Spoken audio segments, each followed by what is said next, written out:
ഇനി അടൂർ പങ്കജ്. അവർ ചെയ്തിട്ടുള്ള പടങ്ങൾ എത്രയാണെന്നൊന്നും നമുക്ക് പറയാനൊക്കില്ല. എല്ലാ പടത്തിലും കാണും. And she was A very good comedy artist. അപ്പോൾ അവരെയും നമുക്ക് പരിചയപ്പെടണ്ടേ.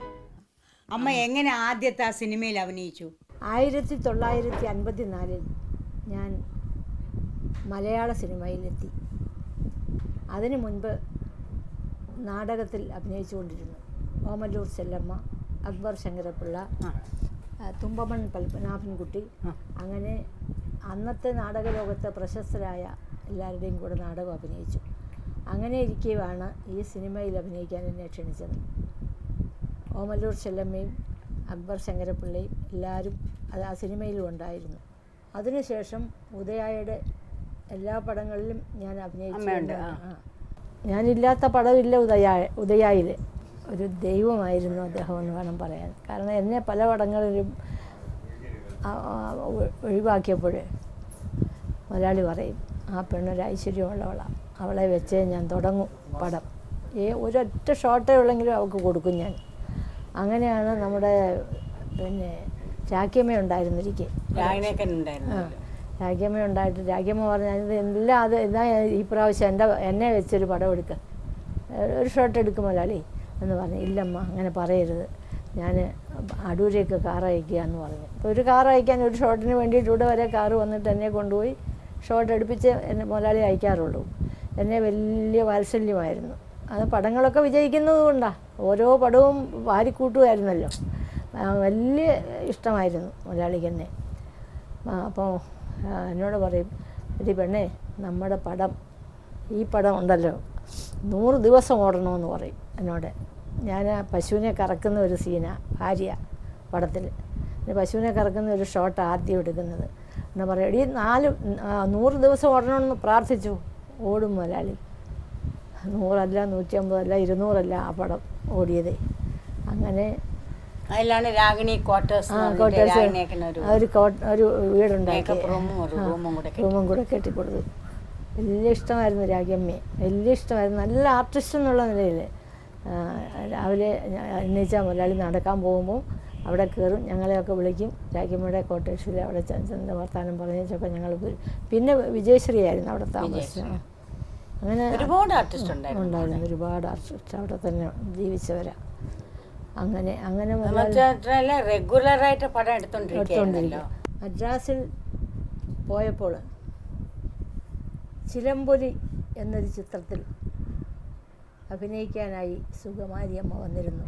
അങ്ങനെയാണ് അതെ, അങ്ങനെയാണ് ഞാൻ ആദ്യമായി സുകുമാരിയമ്മയെ കാണുന്നത്. അങ്ങനെ കഴിഞ്ഞ വർഷം വരെയും ഞാൻ തുടർന്ന് അഭിനയിച്ചുകൊണ്ടിരുന്നു ചെറിയ ചെറിയ വേഷങ്ങളിൽ. ഇപ്പോൾ ഈ കണ്ണിൻ്റെ അസുഖം കൊണ്ട് കുറച്ച് പ്രയാസമുണ്ട് വായിക്കാനും ഒക്കെ. അമ്മ മെറിലാൻഡിൽ അഭിനയിച്ചിട്ടില്ലേ? ഉണ്ട്. അത് അധികം ചിത്രങ്ങളിലില്ല. എന്നാലും ഉദയ സ്റ്റുഡിയോയിലായിരുന്നു കൂടുതൽ. മെറിലാൻഡിൽ 10-12 പടത്തിൽ അഭിനയിച്ചിട്ടുണ്ട്, അത്രയേ ഉള്ളൂ. പാടാത്ത പെങ്കിളി, മറിയക്കുട്ടി, അനിയത്തി, പൊൻകതിർ, അവകാശി, ഇങ്ങനെ കുറേ പടങ്ങളിൽ മെറിലാൻഡിൽ അഭിനയിച്ചിരുന്നു. പിന്നെ ചെമ്മീൻ അതിൽ മാത്രം കുറച്ച് കാശ് കൂടുതൽ കിട്ടി. കടപ്പുറത്തായിരുന്നല്ലോ, നല്ല വെയിലത്തായിരുന്നില്ലേ? അയ്യോ, വെയിലും ഈച്ച കണ്ടിട്ട് ഞങ്ങൾ കൈകൊണ്ട് ആട്ടിയിട്ടാണ് ഞങ്ങൾ ഷീല, ഞാൻ, ഭവാനിയമ്മ, ഞങ്ങളൊക്കെ ചോറ് കൈകൊണ്ട് ആട്ടിയിട്ട്. ഈയിടെ പോയിരുന്നു അതിൻ്റെ ഒരു അവാർഡ് കിട്ടിയത് ഈ കാണുന്നത്. ശരി, നമ്മുടെ അമ്മയുടെ ഒരു ഫംഗ്ഷൻ ഉണ്ടായിരുന്നല്ലോ അന്ന്, അമ്മ പാടിയില്ലേ? ചെമ്മീൻ്റെ പാട്ടൊക്കെ പാടി. നമ്മളെല്ലാവരും ഉണ്ടായിരുന്നു. പൊന്നമ്മ, ഞാൻ, ലളിത, ട്രിവാൻഡ്രത്ത് വെച്ചിട്ട്. അപ്പോൾ അമ്മ സ്റ്റേജിൽ കയറി പാടിയല്ലോ. പെണ്ണാളേ പെണ്ണാളേ കരിമീൻ കണ്ണാളേ കണ്ണാളേ, പെണ്ണാളേ പെണ്ണാളേ കരിമീൻ കണ്ണാളേ കണ്ണാളേ, പെണ്ണാളേ പെണ്ണാളേ കരിമീൻ കണ്ണാളേ കണ്ണാളേ, കണ്ണിത്താമര പൂളേ കണ്ണിത്താമര പൂളേ, വാ പെണ്ണാളേ പെണ്ണാളേ കരിമീൻ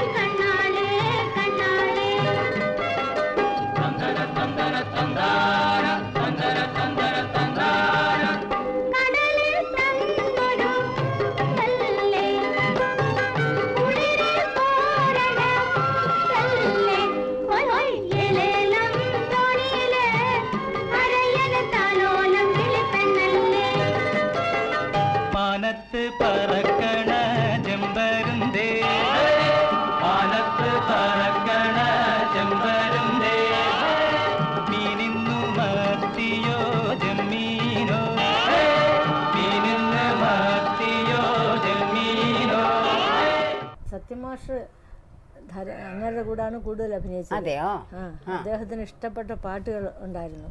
അപ്പോൾ ഞങ്ങൾ ലൊക്കേഷനിലൊക്കെ പോകുമ്പോൾ ജയഭാരതി ഞങ്ങളെല്ലാം കൂടെ ഷൂട്ടിങ്ങിനായിട്ട് മേക്കപ്പൊക്കെ ചെയ്ത് പോകുമ്പോൾ എന്നെ വിളിച്ച് ചോദിക്കും, പങ്കി എനിക്കിഷ്ടപ്പെട്ട പാട്ട് ഏതാ? ഞാൻ പറഞ്ഞു, സാറേ എനിക്ക് ഓർമ്മയില്ല. എന്നാൽ മാനസേശ്വരിയ എന്ന് പാടെന്ന് പറയും.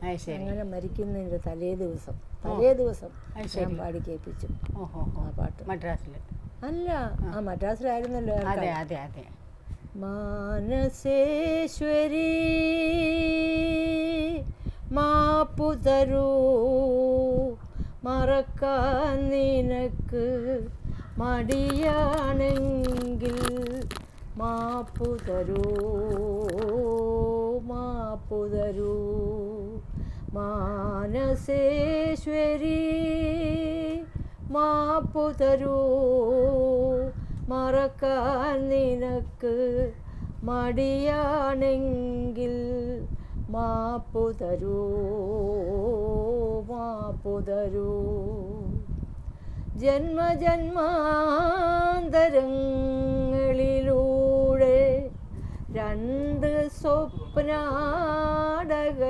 പോലെ, ജന്മജന്മാന്തരങ്ങളിലൂടെ രണ്ട് സ്വപ്നാടകരെ പോലെ കണ്ടുമുട്ടിയ നിമിഷം നമ്മൾക്കെന്താത്മ നിർവൃതിയായിരുന്നു. അജയൻ എൻ്റെ മകനാണ്. ഹലോ അജ. നമസ്കാരം. നമസ്കാരം. എവിടെ പോയിരുന്നു? വെളിയിൽ പോയിരുന്നോ? പോയി. ശരി ശരി. അല്ല, അമ്മയെ കാണാൻ വന്നാണേ. അഡൂർ സിസ്റ്റേഴ്സ് എന്ന് പറഞ്ഞ് രണ്ടുപേരും കണ്ടു. അപ്പോൾ അജയനുണ്ടെന്ന് പറഞ്ഞപ്പോൾ കണ്ടിട്ട് പോകുന്നതാണ്. എൻ്റെ മകനായിട്ട് ഒരുപാട് പടത്തിൽ അഭിനയിച്ചിട്ടുള്ളതല്ലേ. നീയാ എൻ്റെ തമ്പി സാറിൻ്റെ സീരിയലിനുണ്ടായിരുന്നു. പിന്നെ എങ്ങനെയൊക്കെ ഇരിക്കുന്നു? സുഖം. അപ്പം അമ്മയെ നോക്കിക്കൊണ്ടിരിക്കുന്നല്ലേ? അമ്മയ്ക്ക് വയസ്സായി. ശരി, സന്തോഷമുണ്ട് കണ്ടതിൽ.